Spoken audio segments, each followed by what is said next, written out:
Sometimes the deepest loneliness lives in the quietest hearts. You know that feeling when you come home to an empty house and wonder if anyone would notice if you just disappeared one day? In the small, dusty town of Willow Gap, that feeling was a quiet plague. It lived in the heart of Miss Eliza Hart, the town's schoolteacher, who went home each night to a boarding room that felt more like a tomb. Her fiancé, Samuel, had marched off to war and never marched back, leaving her with nothing but yellowed letters and a silence that screamed. And across town, that same loneliness lived in Thatcher Cole, a giant of a man who built a sprawling ranch with his own 2 hands, but built it for a family he never had. His cabin was a masterpiece of woodworking and stone, but it echoed with the sound of one man's footsteps.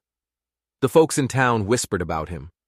They said he was a gentle giant, a good man, but one who seemed terrified to let anyone get close.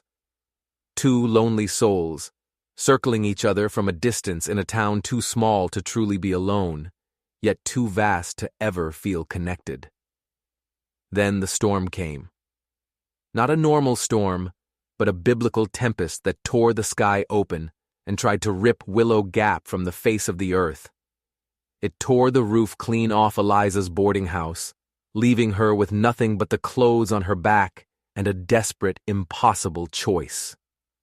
She found herself at Thatcher Cole's door, soaked to the bone, with nowhere else in the world to go. What he offered her that night changed everything between them. But what he was hiding would change everything for the entire town.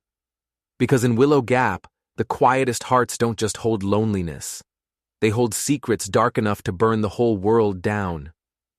If this story touches you, make sure you're subscribed, because the tales we tell here are the ones that whisper in the dark when you're all alone.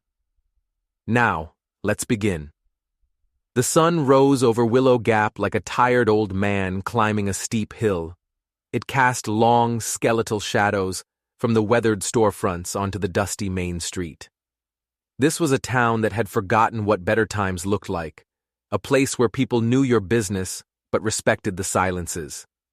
It was the kind of town where you could disappear into routine and no one would ever ask if you were happy. Miss Eliza Hart walked along the uneven boardwalk, her worn leather satchel clutched to her side like a shield. At 28, she carried herself with a practiced grace, the kind a woman learns when dignity is her only real possession. Her dark hair was pinned up, not for fashion, but for function. Her blue cotton dress was mended at the sleeves, a testament to chalk dust and the relentless passage of time. 3 years. She'd been in Willow Gap for 3 years, arriving with little more than her teaching certificate and a heart that had been pulverized by a single piece of paper. The telegram was a masterclass in brutal efficiency. Regret to inform you. Private Samuel Winters killed in action. Gettysburg. Remains not recovered. Deepest sympathies. Stop. Each word was a nail in the coffin of the life she was supposed to have. She pushed open the schoolhouse door, the familiar scent of chalk and pine a small comfort. This was her sanctuary. The eager faces of children, from wide-eyed 6-year-olds to gangly 14-year-olds, were a daily reminder that life, somehow, went on. "Mornin', Miss Hart!" young Jimmy Brennan yelled, bursting through the door with a face full of freckles and excitement. "Ma says a big storm's coming tonight. A real big one." Eliza managed a smile. It was a genuine smile, but it never quite reached her eyes. "Good morning, Jimmy. Let's hope your mother is mistaken. Now, find your seat." As the children filed in, the schoolhouse filled with chatter and laughter. For a few hours, the loneliness that stalked her like a wolf would retreat to the corners of the room. Here, she was Miss Hart. Here, she was needed. Here, she mattered. The day passed in the comfortable rhythm of lessons, arithmetic on slate boards, geography of distant states she'd never see, reading from primers whose pages were soft with use. As the afternoon shadows grew long, the sky outside began to darken, the color of a nasty bruise. Jimmy Brennan's mother had been right. The wind began to howl, rattling the window panes. "Children, we'll dismiss a little early today," Eliza announced, her voice calm despite the growing concern in the room. "Gather your things. Go straight home. No dawdling." She watched from the doorway as they scurried away, small figures bent against the rising wind. She felt that old, familiar pang, watching them all go home to families, while she went home to her silence. Her boarding room at Mrs. Patterson's house was a small, cramped affair. A narrow bed, a washstand, a small table. It was a room for existing, not for living. Mrs. Patterson met her at the door, her hands twisting in her apron. "Oh, Miss Hart, this storm! The roof's been making awful sounds all day!" "I'm sure we'll be fine, Mrs. Patterson," Eliza said, her voice more confident than she felt. "These old houses have seen many storms." But as she climbed the stairs, a cold dread washed over her. This wasn't just any storm. This felt like an omen. This felt like an ending. And an ending was exactly what was coming. 3 miles outside town, Thatcher Cole stood on the porch of his cabin, watching the storm clouds march across the horizon like a dark army. At 35, he was a man carved from the harsh landscape itself. He was tall, broad, with hands that could calm a spooked horse or split a log with equal quiet force.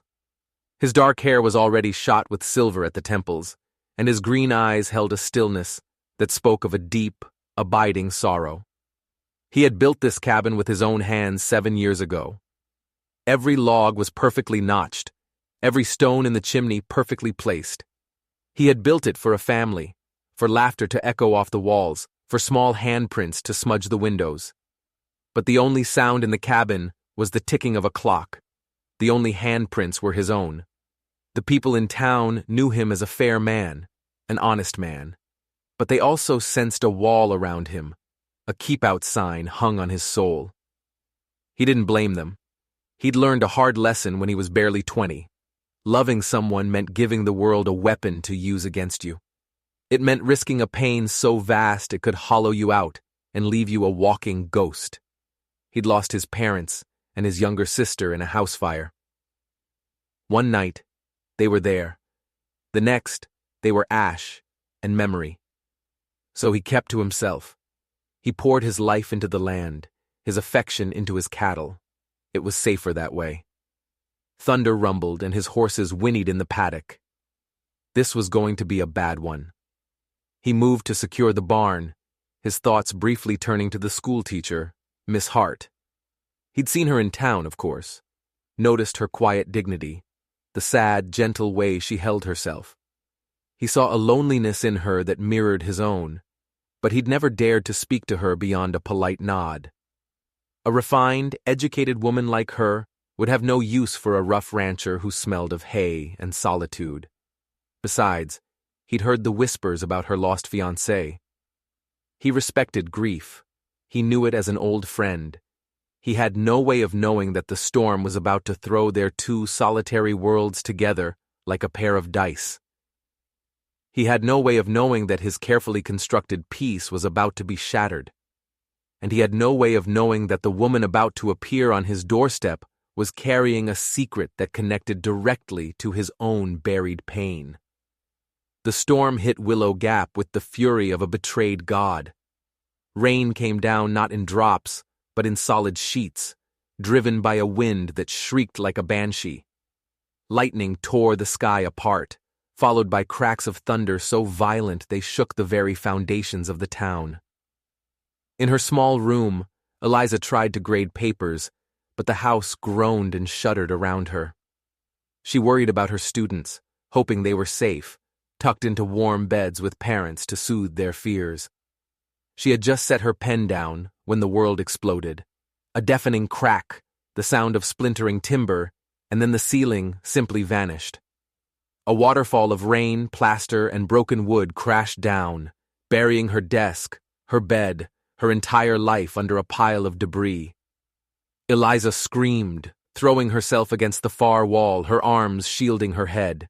When the chaos subsided, she was soaked, shivering, and staring up at the raging black sky through a gaping hole where her roof used to be. "Miss Hart, are you alive?" Mrs. Patterson shrieked from downstairs. "I'm alive!" Eliza called back, her voice trembling. She salvaged what she could. A few items of clothing now ruined, and her teaching primer. Miraculously, the leather-bound book was mostly dry, tucked under a fallen piece of the bed frame. Inside it were Samuel's letters, the last, tangible pieces of her old life. Downstairs, the Pattersons were in a state of shock. "The roof beam just gave way," Mrs. Patterson sobbed. "I'm so sorry, my dear girl. Your room, it's gone." "Can't be fixed tonight," Mr. Patterson said grimly. "Might take weeks. I'm afraid you can't stay here, Miss Hart." The reality crashed down on her harder than the ceiling had.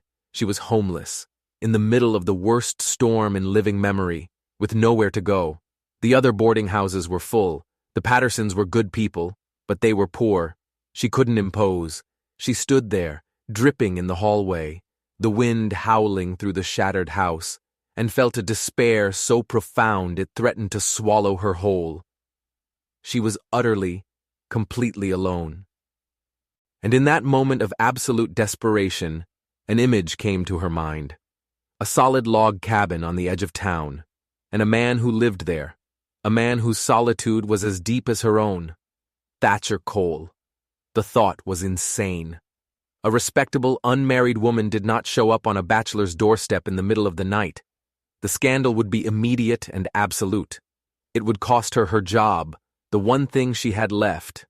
But what was the alternative? Huddle in a barn? Sleep in the church vestibule? Survival is a powerful motivator. It can make you do things you never thought you would. She clutched her primer to her chest and stepped out into the storm.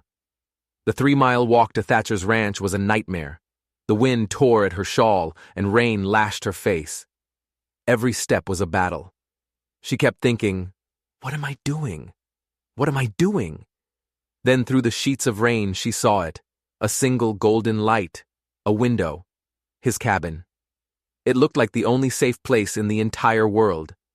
She stumbled up the porch steps, her courage failing. Her mother's warnings about propriety, about a woman's reputation, screamed in her head. She raised a trembling hand to knock. Before her knuckles touched the wood, the door swung open. Thatcher Cole filled the doorway, silhouetted against the warm light of the fire. His hair was a mess, his sleeves were rolled up, and his green eyes widened in shock. "Miss Hart?" His voice was a deep rumble. "What in God's name?" Eliza opened her mouth, but no words came out. The terror of the night, the collapse of her home, the cold, the desperation, it all overwhelmed her. She just stood there, dripping and shaking, clutching her book like a life raft. Without a word, Thatcher stepped forward, took her arm, and pulled her inside. "Come in, before you catch your death." He slammed the door against the raging storm, shutting out the chaos. "You're soaked clean through. What happened?" "The roof," Eliza managed through chattering teeth. "It collapsed. I have nowhere." She couldn't finish. She couldn't say the words. "I have nowhere to go." Thatcher was already moving. He pulled a thick, handmade quilt from the back of a chair and wrapped it around her shoulders. It was warm and smelled of cedar and something else, something clean and masculine. It was the most comforting thing she had felt in years. "Sit by the fire," he commanded gently. "I'll get you something dry to wear." "I can't," she started, the protest dying on her lips. "Miss Hart," he said, his voice firm but kind. "Propriety can wait. You're shivering so hard you can barely stand." He disappeared into a back room, and Eliza sank into the chair by the fire, the warmth of the flames starting to seep into her frozen limbs. She looked around the room, and what she saw stunned her. This wasn't the Spartan utilitarian cabin of a rough rancher. It was a home. Hand-hewn furniture glowed in the firelight. Bookshelves lined one wall, crammed with Shakespeare, Dickens, even poetry. A beautifully carved chess set sat on a small table. This was the home of a thoughtful man, a man of hidden depths. He returned with a wool shirt and a pair of trousers. "They were my father's," he said simply. "They'll be big, but they're warm and dry. The bedroom is through there." She changed quickly, the dry clothes a small miracle, even if they hung on her like a scarecrow's. When she emerged, he had a cup of hot tea waiting for her. He looked at her, swimming in his father's clothes, her dark hair a damp tangle around her shoulders. A strange expression crossed his face, a softening, a flicker of something she couldn't name. "Better?" he asked. She nodded, wrapping her cold hands around the warm cup. "Thank you. I'm so sorry to impose." "No imposition," he said, settling into the chair across from her. "I was just sitting here thinking how empty this place feels sometimes." The confession seemed to surprise even him. They sat in silence for a moment, the only sounds the crackling fire and the howling wind. It should have been awkward, but it wasn't. It was comfortable. "This quilt," she said, touching the beautiful fabric around her shoulders. "The stitching is extraordinary." A faint blush crept up Thatcher's neck. "I made it, in the winter. Gives a man something to do with his hands." Eliza stared at him. This giant, quiet man had stitched this intricate, beautiful thing with his own 2 hands. The layers of Thatcher Cole were peeling back one by one, and each layer was more surprising than the last. "Mr. Cole," she began. "Thatcher," he said quietly, "I think we can dispense with the formalities." "Thatcher," she said, the name feeling strange and intimate on her tongue. "I need to ask you something. I know it's improper, but I have nowhere to go. The roof will take weeks to fix. Would you consider letting me stay here? Just until I can make other arrangements?" The silence stretched out, thick and heavy. She held her breath, expecting a polite refusal. He leaned forward, his green eyes locking onto hers. "Miss Hart, Eliza, you have empty pockets," he said, his voice a low whisper. "And I have an empty house."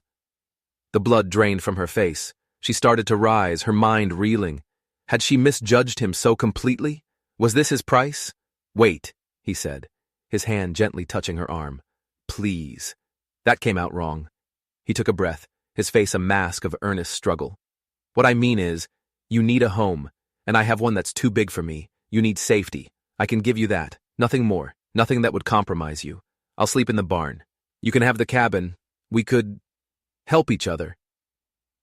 She looked at this man who had shown her nothing but kindness. She looked around this warm, safe room. The practical part of her brain screamed about her reputation, about the scandal.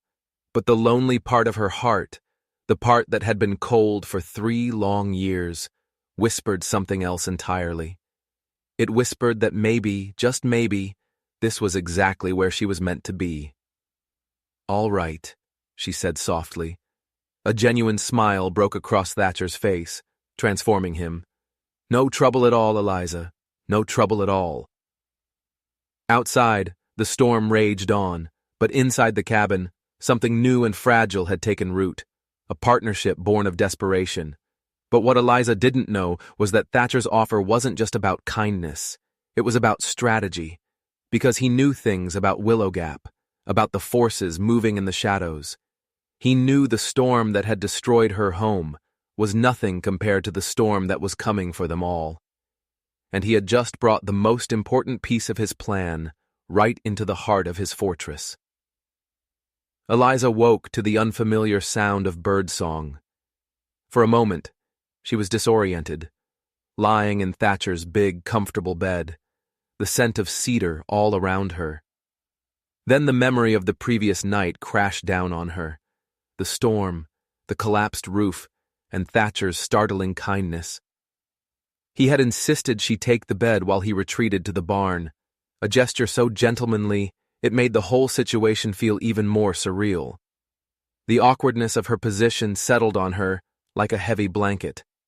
How does one behave the morning after imposing on a bachelor's charity? She braided her hair and rolled up the sleeves of his father's shirt, trying to find some semblance of dignity. A soft knock came at the door. "Eliza? I've made coffee. No rush." She emerged to find him at the stove, his back to her. The cabin was filled with the smell of coffee and frying bacon. He turned, and his smile was so warm, so genuine, it momentarily chased away her anxiety. "Morning," he said. "Hope you slept well." "I did, thank you, But you shouldn't have given up your bed.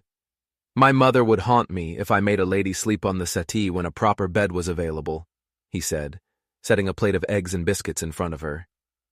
The simple domesticity of the act was both comforting and deeply unsettling. They ate in a surprisingly easy silence. Her eyes kept drifting to his bookshelf, Shakespeare, Dickens, and a well-worn volume of poetry. "You have quite a library," she said. He looked pleased. "Books are my one luxury. Most folks around here think a man who works with his hands has no use for them." "Intelligence isn't the province of any particular profession," she replied, and a look of surprise crossed his face. "You're the first person who's ever said that to me." He gestured to the slim volume of Whitman. "That one's my favorite." "Mine too," she said, a small spark of connection jumping between them. The moment was shattered by a sharp knock on the cabin door. Thatcher opened it to reveal Mrs. Henderson, the town's undisputed champion of gossip. Her eyes were wide with feigned concern. "Mr. Cole, I was just checking to see if you'd weathered the storm. Such a terrible night. And poor Miss Hart. Her room was completely destroyed. No one seems to know where she spent the night. I've been worried sick." Eliza's heart plummeted. The moment of truth had arrived. Thatcher's voice was even, betraying no anxiety. "Actually, Mrs. Henderson, Miss Hart is here." The silence was electric. Mrs. Henderson's jaw practically hit the porch floor. "She's here? Now? Oh, my dear Mr. Cole, surely you understand how this looks." "It looks like a neighbor helping a neighbor in distress," Thatcher said firmly. "She had nowhere else to go. I slept in the barn." Before Mrs. Henderson could launch into a full-scale interrogation, Eliza stood and walked to the door, her head held high despite the ridiculously oversized clothes. "Good morning, Mrs. Henderson. Mr. Cole was kind enough to offer me shelter. I'm very grateful for his Christian charity." Mrs. Henderson's eyes raked over Eliza's appearance, the man's shirt, the trousers, the loose braid of hair. Her mind was clearly racing, constructing a scandal of epic proportions. "Yes, but my dear, your reputation. Your position at the school." "My reputation," Eliza said, her voice like ice, "is built on 3 years of dedicated service to this community's children. I hardly think one night of emergency shelter will change that." But as Mrs. Henderson bustled away, promising to inform the other ladies of the town of Miss Hart's welfare, Eliza knew her words were useless. By noon, the town would be buzzing. Her good name, the one thing she had carefully protected, was in tatters. She sank into a chair, her head in her hands. "I'm so sorry," she whispered to Thatcher. "I've ruined you. I've ruined myself. Hey."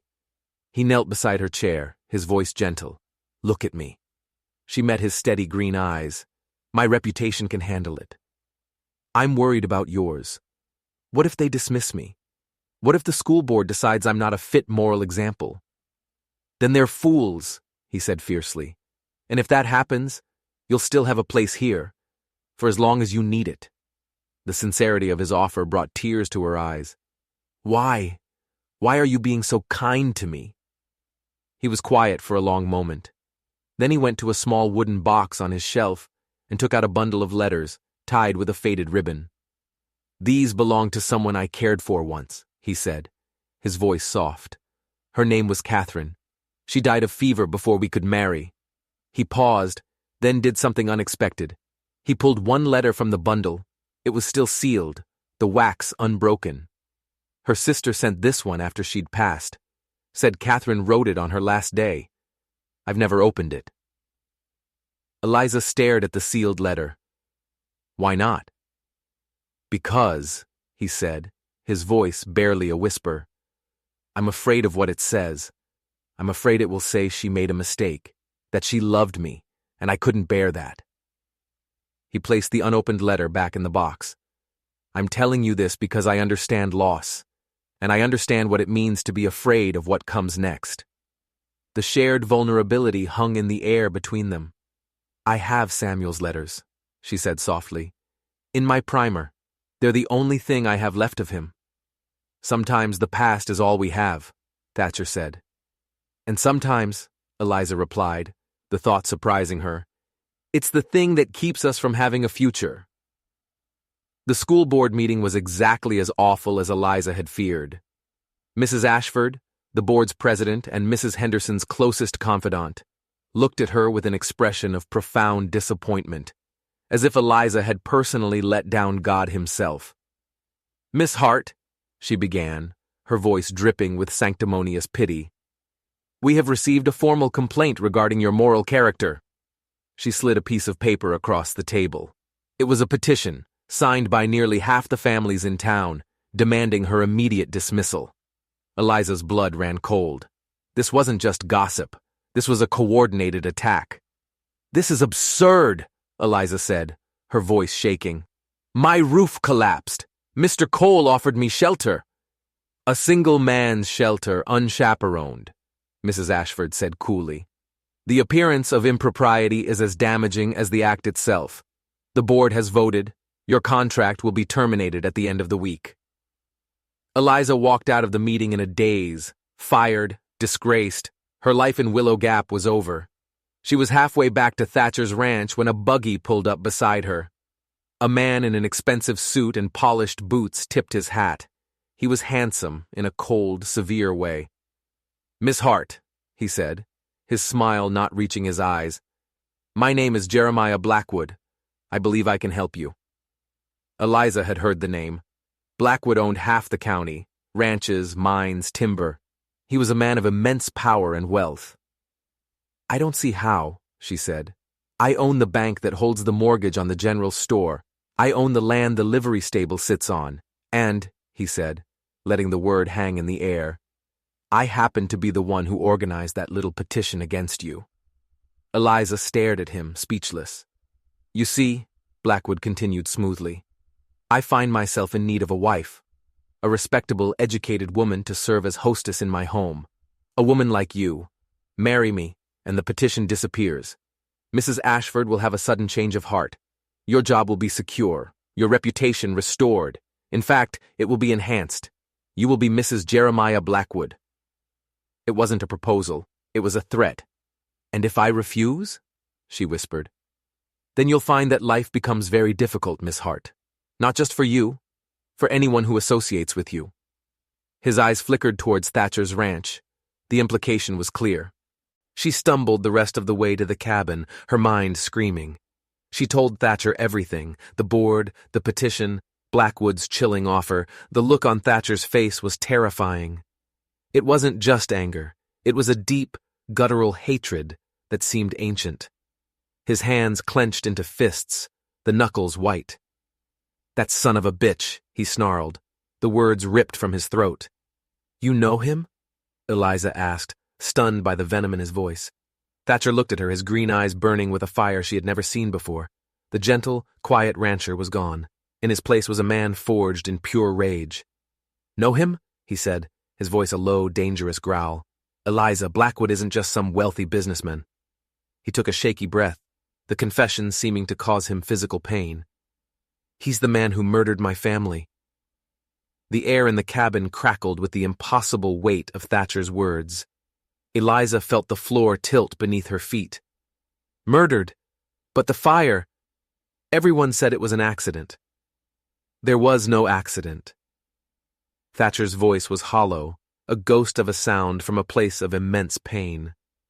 "My real name isn't Cole. It's Thorne. My father, Marcus Thorne, was Blackwood's business partner back in Missouri. They were building a shipping empire. But Blackwood was crooked. He was skimming profits, cheating suppliers, building his fortune on lies. He paced the small cabin like a caged animal, the story pouring out of him as if a dam had finally broken. My father found out. He had the proof, a ledger detailing every fraudulent transaction. He confronted Blackwood. He threatened to expose him. He told him to make it right, or he'd take the ledger to the authorities. Thatcher stopped, his back to her, his broad shoulders shaking. Blackwood's response was to agree. He said he'd come to the house the next night to settle the accounts. I was away, visiting my cousins in the next town. When I came back the next morning, he choked on the words. The house was gone, just a smoking crater in the ground. My father, my mother, my little sister, Sarah, they were all inside. Eliza sank into a chair, her hand flying to her mouth. The gentle giant who made quilts and read poetry was a man living under a false name, his entire existence a long, patient wait for revenge. The law called it a tragic accident, Thatcher continued, his voice hardening into steel. Faulty chimney flue, but I knew Blackwood had done it. I had no proof. The ledger was gone, presumably burned in the fire. So I disappeared. I changed my name. I came west. I've spent the last 7 years building this place, making a life, waiting for him to get careless, waiting for my chance. His reclusiveness, his fortress-like cabin, his deep-seated hatred for Blackwood, it all snapped into focus. He wasn't just a lonely rancher, he was a hunter, and Willow Gap was his hunting ground. "I am so sorry, Thatcher," she whispered, the words feeling pitifully inadequate. He turned to face her, his eyes filled with a terrible resolve. "Don't be sorry, be ready. This is no longer just about your job. Blackwood wants you as a trophy, another possession to prove his power. He won't stop." He strode to the table and looked her directly in the eye. "He's given you an ultimatum. Now I'm giving you one. Marry me, Eliza." She stared at him, her heart hammering. "What?" "Marry me," he repeated, his voice urgent. "A marriage of convenience. It's the only way to protect you. As my wife, you'd be under my roof, under my name. It would block his move. It would buy us time." Her mind was a whirlwind. Just yesterday she was a disgraced schoolteacher. Now she was a key player in a decade-old revenge plot, being offered a sham marriage by a man who was not who he seemed. Before she could answer, they heard a horse approaching. It was Jimmy Brennan's older brother, holding a letter. "For you, Miss Hart, just came with the afternoon post." Eliza took the envelope. The postmark was from the Arizona Territory. Her hands trembled as she looked at the handwriting. It was a hand she thought she would never see again, a hand she had dreamed of for 3 long years. She tore it open. The words swam before her eyes. "My dearest Eliza, forgive the silence. The news of my death was a mistake. I was captured at Gettysburg, not killed. A long time in their prisons, then a longer recovery. I am alive, I am whole, and I am coming home to you. Expect me in Willow Gap within the month. All my love, forever, Samuel." The letter slipped from her fingers and fluttered to the floor. Samuel. Her Samuel was alive. Her dead fiancé was coming back. And she had just been asked to marry the man who had finally, impossibly begun to heal her heart. The world shattered into a million pieces. Thatcher picked up the letter from the floor. He read it, his face unreadable, a mask of stone. The silence in the cabin was absolute, broken only by the frantic beating of Eliza's heart. She was trapped in an impossible nightmare. Her past was roaring back to life just as she had begun to imagine a future. "He's alive," she whispered, the words tasting like ash. Thatcher folded the letter with deliberate, precise movements and handed it back to her. There was no anger in his eyes, no jealousy. There was something far more terrifying. Cold, calculating resolve. "This changes nothing about my plan for Blackwood," he said, his voice flat. "But it changes everything for you. You have a choice to make, Eliza." A choice? It felt less like a choice and more like a firing squad. If she waited for Samuel, the man she had promised her life to, Blackwood would destroy Thatcher, and likely her as well. If she married Thatcher, a man consumed by a righteous and deadly vendetta, she would be betraying the memory, no, the reality, of the man she had loved. Her grief for Samuel, the cornerstone of her identity for 3 years, had been a lie. And her budding feelings for Thatcher, the first hint of warmth in a long, cold winter, now felt like a terrible betrayal. The next day, Blackwood found her by the creek, where she'd gone to try and force her spinning thoughts into some kind of order. He must have spies everywhere. His smile was predatory. "I heard the news," he said conversationally. "A ghost returning from the grave. How very dramatic. It does complicate things, doesn't it?" "What do you want, Mr. Blackwood?" "My offer still stands, Eliza. In fact, it's improved." He stepped closer, his presence feeling like a physical violation. You see, a man returning from a POW camp, likely in poor health and with no prospects, is a liability, a loose end. Marry me, and I will make that loose end disappear, permanently. I have men who are very good at making sure people who are supposed to be dead stay that way. The threat was so blatant, so chilling, it stole the air from her lungs. Or, he continued, you can cast your lot with your vengeful rancher, and you and your soldier boy can watch from whatever gutter you land in as I tear down everything he's ever built. He was offering her a choice between two coffins. She ran back to the cabin, her heart a wild bird beating against her ribs. She found Thatcher cleaning his rifle, his movements efficient and deadly. She told him about Blackwood's new threat. He listened without expression, then set the rifle down. He looked at her, his green eyes filled with a grim light. He's pushed us into a corner, Thatcher said, so we're going to do something he'll never expect. What? Eliza asked, desperate. You are going to accept his proposal. The words hit her like a slap. Are you insane? You want me to marry him? Not marry him, Thatcher corrected. You're going to agree to marry him. You're going to become my spy, Eliza. The plan he laid out was both brilliant and terrifying. She would pretend to choose Blackwood, to save herself and Samuel. It was a choice Blackwood, in his arrogance, would find completely believable. Once she was engaged to him, living in his house, she would have access. She would be his trusted fiancée, free to move about his home. Her mission: find the ledger, the proof of his crimes against the Thorne family, the one thing that could destroy him utterly. He'll never suspect you, Thatcher said, his voice low and intense. He'll see you as a prize he's won, a beautiful, frightened little bird in his gilded cage. He won't see the hawk I'm sending in. It was the ultimate test of trust. He was asking her to walk into the lion's den, to live with the monster who had murdered his family. And she was being asked to trust that he could get her out alive. What about Samuel? She whispered. Blackwood thinks Samuel is your weakness. We'll make him your strength. When he arrives, I'll find him. I'll tell him what's happening. A soldier will understand a mission.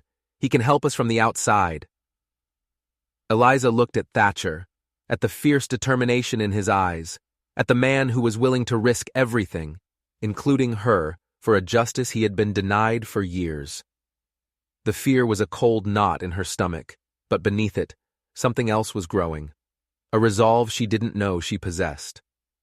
All right, she said, her voice steady. I'll do it. The next morning, she rode into town and requested a meeting with Jeremiah Blackwood. She found him in his opulent office above the bank.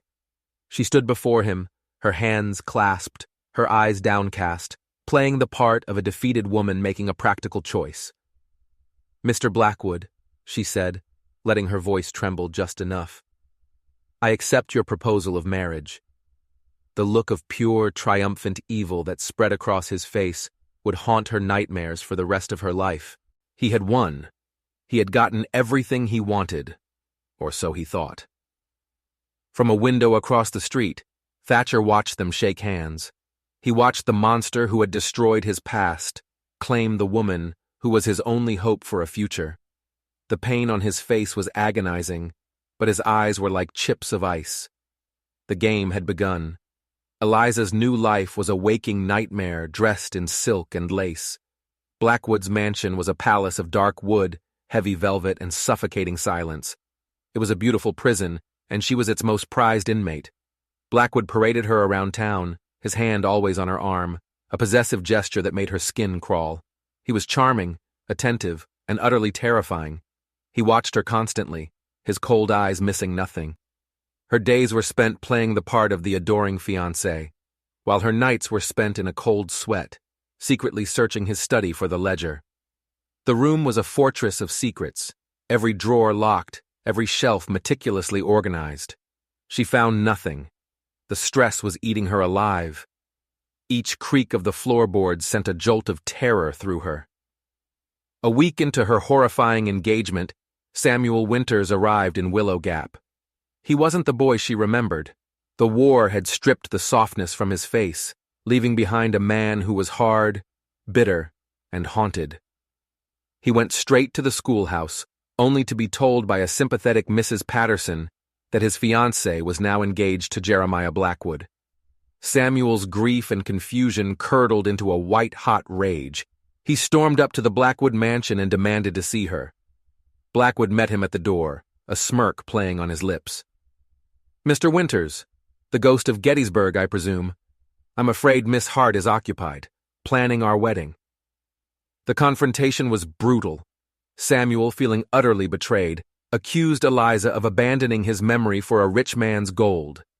Eliza, unable to speak the truth in front of Blackwood, could only stand there and take it, her heart breaking with every angry word he threw at her. Later that day, Samuel found Thatcher at his ranch. The two men, bound by their love for the same woman, circled each other like wolves.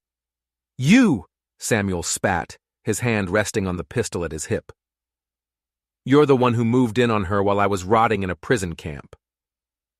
"It's more complicated than that," Thatcher said, his voice dangerously calm. He couldn't tell Samuel the truth. Not yet. Not until he was sure he could be trusted. One wrong word could get Eliza killed.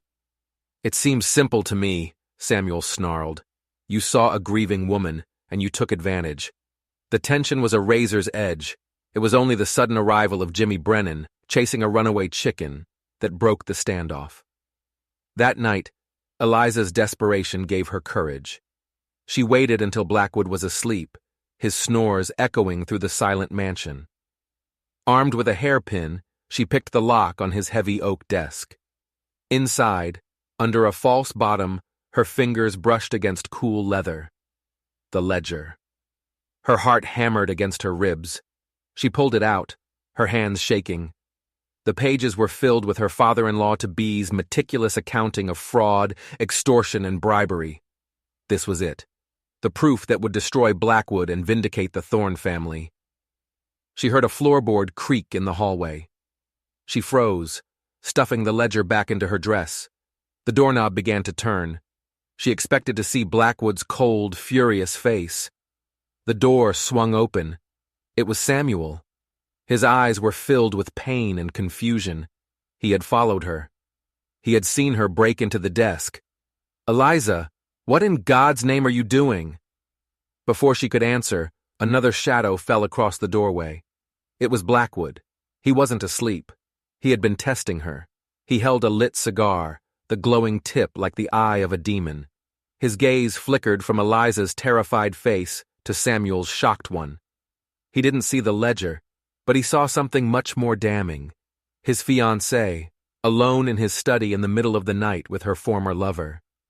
His face, which had been a mask of smug satisfaction, twisted into a terrifying mask of pure rage. "I see," he whispered, the sound more menacing than a shout. "I see I have been played for a fool." He took a long, slow drag from his cigar. "You will both regret this day for the rest of your very, very short lives." Blackwood's vengeance was swift and brutal. He didn't raise his voice. He didn't have to. He summoned his hired men, thugs who moved with a quiet, menacing efficiency. Samuel, caught completely off guard, was overpowered and dragged away to the root cellar, a makeshift prison in the cold earth beneath the mansion. Blackwood then turned his chillingly calm gaze on Eliza. "As for you, my dear," he said, his voice a silken threat, "you will remain in your room. I believe we need to postpone the wedding, at least until your guest has been dealt with." He locked her in her luxurious bedroom, the click of the bolt sounding like a coffin lid slamming shut.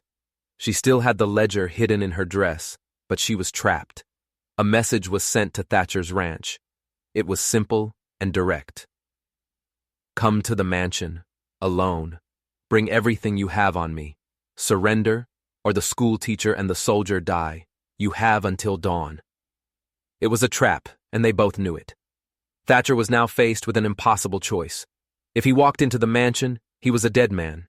If he didn't, Eliza and Samuel would be executed.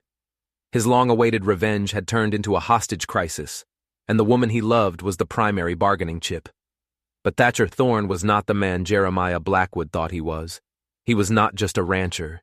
He was a survivor, and he was a soldier. He sent a message back to Blackwood via a trusted farmhand. Agreed. We will settle this, not at your house, on neutral ground, the schoolhouse, at sunset tomorrow. The whole town will be there to witness it. No tricks. Blackwood, arrogant and certain of his victory, agreed. Why not? A public humiliation would be even sweeter. He would expose Eliza and Samuel as adulterous conspirators, and Thatcher as a pathetic, lovesick fool. He would crush them all in front of the very people they had tried to save. The next evening, the entire town of Willow Gap gathered at the schoolhouse. The air was thick with tension and fear. Blackwood stood at the front of the room, flanked by 2 territorial marshals he had on his payroll. Eliza and Samuel were there too, guarded by Blackwood's thugs, their faces pale but defiant. Eliza had managed to hide the ledger in the lining of her cloak. It was their only hope. The schoolhouse doors swung open, and Thatcher walked in. He was alone. He was empty-handed. He carried no portfolio of documents, no weapons. Blackwood laughed, a harsh, ugly sound. A foolish romantic gesture, Cole. Or is it Thorne? You came with nothing. You have lost. Thatcher stopped in the center of the room. He looked past Blackwood, his eyes finding Eliza's. He gave her a look of such profound love and trust that it stole her breath away. Then he turned his gaze back to Blackwood. You're right, Thatcher said, his voice ringing with a strange confidence. I don't have the evidence. He paused, a slow, grim smile spreading across his face. He does. All eyes turned to the schoolhouse door. It swung open again. Standing in the doorway was not a farmhand or a rancher. It was the territorial governor himself, flanked by 6 stone-faced, heavily armed federal marshals. The final, brilliant, devastating twist of Thatcher's plan was revealed. When Thatcher had broken into Blackwood's safe all those weeks ago, he hadn't just found the documents about his family. He had found something more. He had found letters detailing how Blackwood was blackmailing Governor Morrison over a gambling debt and an illicit affair. Blackwood didn't just own the local law. He owned the whole territory. Thatcher had made copies. He had sent one set of the incriminating documents not to the governor, but to the governor's chief political rival in Washington, D.C., along with a letter explaining the situation in Willow Gap. Governor Morrison had been caught in a vice. If he didn't act, his career would be destroyed by his rival. His only path to survival was to get ahead of the scandal. He had to be the one to bring down Blackwood, to appear as a crusading hero of justice rather than a corrupt official. Thatcher hadn't just asked for help. He had forced the hand of the most powerful man in the territory. Blackwood's face went white. The 2 local marshals on his payroll looked at the federal marshals and wisely decided to find something interesting to look at on the ceiling. Jeremiah Blackwood, the governor said, his voice booming with feigned righteousness. You are under arrest for fraud, extortion, conspiracy, and the murders of the Thorne family. The room erupted. Blackwood's thugs, seeing the overwhelming force against them, dropped their weapons and surrendered. As the federal marshals slapped irons on a sputtering, defeated Blackwood, Eliza walked to Thatcher. She didn't have to say a word. She pulled the ledger from her cloak and handed it to the lead marshal. It was the final nail in Blackwood's coffin. In the chaos, Thatcher, Eliza, and Samuel stood together. The soldier, the rancher, and the schoolteacher. The 3 of them looked at each other, the strange, painful, and powerful bond between them finally reaching its conclusion. Samuel looked at the way Thatcher and Eliza looked at each other. He saw it then. The love between them was not a betrayal of his memory. It was something new and powerful that had been forged in fire. He was a good man, and he knew a lost cause when he saw one. He gave a sad, small smile. The man I was died at Gettysburg, he said softly, mostly to himself. I think I think he would be happy you found someone to protect you, Eliza. He nodded to Thatcher, a gesture of respect from one soldier to another. Take care of her. With that, he turned and walked out of the schoolhouse, out of their lives, a ghost returning to the shadows, leaving the living to their future. The storm was finally over. The corruption was exposed, the town was safe, and the two lonely souls who had found each other in the darkness were finally free to step into the light. 6 months later, the prairie was alive with the colors of autumn. The wedding took place not in a church but in the schoolyard, under the shade of a great oak tree. The entire town was there. It was more than a wedding. It was a celebration of survival, of a community that had stared into the abyss and chosen to fight back. Eliza wore a simple ivory dress sewn by Mary Brennan. In her hands, she carried a bouquet of the same prairie wildflowers Thatcher had once pressed into his book of poetry. Tom Brennan, his face beaming with pride, walked her down the aisle. But Eliza only had eyes for Thatcher. He stood waiting for her, his green eyes filled with a love so profound it made her heart ache with joy. This was the man who had seen her at her lowest and offered her sanctuary. The man who had shown her that the quietest hearts could hold not just loneliness, but a strength and love powerful enough to change the world. Their vows were simple, their rings forged from silver Thatcher had mined himself. As he slipped the ring onto her finger, she knew she was home. The celebration lasted long into the night, with fiddles playing and laughter echoing under the stars. As the last of the guests departed, Thatcher and Eliza walked hand in hand back to the cabin. Their home. The cabin glowed with lamplight. On the mantelpiece, the book of poetry still sat. Next to it was the small wooden box that had once held Catherine's letters. Thatcher picked up the box. He walked to the fireplace where the embers still glowed. He opened it, looked at the bundle of old letters for a long moment, and then gently tossed them into the fire. The unopened letter, the one he had been too afraid to read, was the last to catch flame. "You don't want to know what it said?" Eliza asked softly. He turned and pulled her into his arms, his gaze steady and clear. "No," he said. "The past is the past. You are my future." He kissed her then, a long, deep kiss filled with the promise of 1,000 tomorrows. The bed that had once been a symbol of their awkward arrangement now waited for them, a promise of shared dreams and a new life. And as she stood in the warm embrace of her husband, Eliza's hand drifted down to rest on the gentle, almost imperceptible swell of her belly.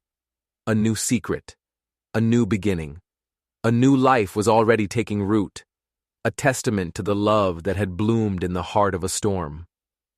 Sometimes the deepest loneliness lives in the quietest hearts. But sometimes, if you're brave enough to knock on a stranger's door in the middle of a storm, that loneliness can transform into a love that saves you, a love that saves everyone. If you enjoyed this story of love, courage, and justice, don't forget to subscribe, because the stories we tell are about the light you can find in the darkest of places. And believe me, we have many more dark places to explore together.